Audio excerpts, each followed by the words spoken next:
Hi friends, இப்போ நம்ம அந்த ப்ரான் எப்படி க்ளீன் பண்ண போகிறோங்கிறத பார்க்க போகிறோம். ஸோ இந்த ப்ரான் பார்த்தீங்கன்னா எடுத்தோடனே நீங்கள் ஒரு 2-3 தண்ணியில் நல்லா அலசி எடுத்துருங்க. அப்போ தான் இந்த பேக் வாட்டரில் பிடிக்கிற ப்ரானோட நல்லா ஸ்மெல் வரும்.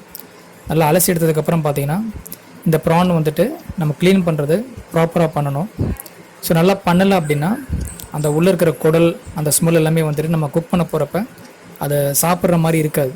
ஸோ அதனால் நம்ம எடுத்துகிட்டு நல்லா அதை க்ளீன் பண்ணணும். ஒரு 3-4 தடவை தண்ணியில் அலசி எடுத்ததுக்கப்புறம் அந்த ப்ரானை கையில் எடுத்து வச்சுக்கிட்டு அந்த தலையை கிள்ளி அப்படியே புல் பண்ணுங்க. தலையை கிள்ளிட்டு அப்படியே இழுக்கணும். ஸோ தலையை கிள்ளி எடுத்துட்டிங்க அப்படின்னா அந்த தலை அப்படியே தனியாக வந்துடும். அதுக்கப்புறம் அந்த மேலே இருக்கக்கூடிய செதில் பார்த்திங்கன்னா கொஞ்சம் கொஞ்சமாக ரொட்டேட் பண்ணி எடுத்துடலாம். கையில் நெகம் நல்லா இருந்தது அப்படின்னு நினச்சிங்கன்னா ஈஸியாக ஒரே புல்லுலேயே அது வந்துடும். ஸோ அந்த மேலே இருக்கக்கூடிய செதில் எல்லாமே தனித்தனியாக பிரித்து எடுத்துடணும். ஸோ கொஞ்சம் கொஞ்சமாக எடுத்து முடிச்சுட்டு அந்த கடைசி வால் பகுதி வரைக்கும் இருக்கக்கூடிய போர்ஷனை கரெக்டாக கிள்ளி எடுத்துருங்க. ஸோ அப்போ தான் அந்த ஸ்மெல்லு அந்த செதில் எதுவுமே இருக்காது. ஒரு சாஃப்ட்டு ஃப்ளஷ் மாதிரி இருக்கும். நல்லா 14 மெது சின்னதாக ஒரு சாஃப்ட் ஃப்ளஷ் மாதிரி வரும். ஸோ ஃபஸ்ட்டு தலையை நல்லா கிள்ளி எடுத்துடணும். நல்லா ஃப்ரெஷ்ஷாக இருந்ததுன்னா ப்ரான் வந்துட்டு நம்ம எடுக்க போகிறப்பயே அந்த டோட்டலாக எல்லா செதிலும் சேர்ந்தே கூட வரதுக்கான வாய்ப்பு இருக்குது. கொஞ்சம் ஒரு 2-3 நாள் ஆனால் ப்ரான் ஒரு ஐஸில் வச்சு நம்ம சேல்ஸ் பண்ணி கிடச்சிருக்கு அப்படின்னா அந்த டிஃப்ரென்ஸ் நமக்கு நல்லாவே தெரியும்.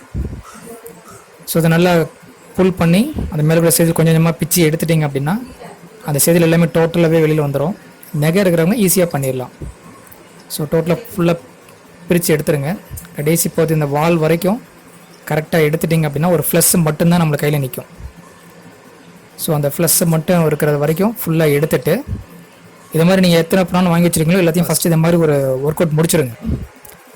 முடிச்சதுக்கப்புறம் பார்த்தீங்கன்னா இந்த ப்ரானில் நடுவில் பார்த்தீங்கன்னா பிளாக் கலரில் அதனுடைய குடல் தெரியும். ஸோ அந்த குடல் வந்து கண்டிப்பாக எடுக்கணும். ரெஸ்டாரண்ட்டில் பார்த்தீங்கன்னா நிறைய பேர் அந்த குடலை எடுக்க மாட்டாங்க. ஸோ அந்த குடல் எடுக்கிறதுக்கு ஒரு ஷார்ப்பான கத்தியில் அதோடய முதுகு பகுதியில் கொஞ்சம் கேப் விட்டுட்டு முதுகு பகுதிக்கு மையப்பகுதிக்கு பக்கத்தில் ஒரு நல்லதாக ஒரு கோடு போடுங்க. அந்த குடல் பிளாக் கலரில் தெரியும். சென்டரில் போட்டிங்கன்னா அந்த குடலும் கட்டாயிரும், புல் பண்ண முடியாது.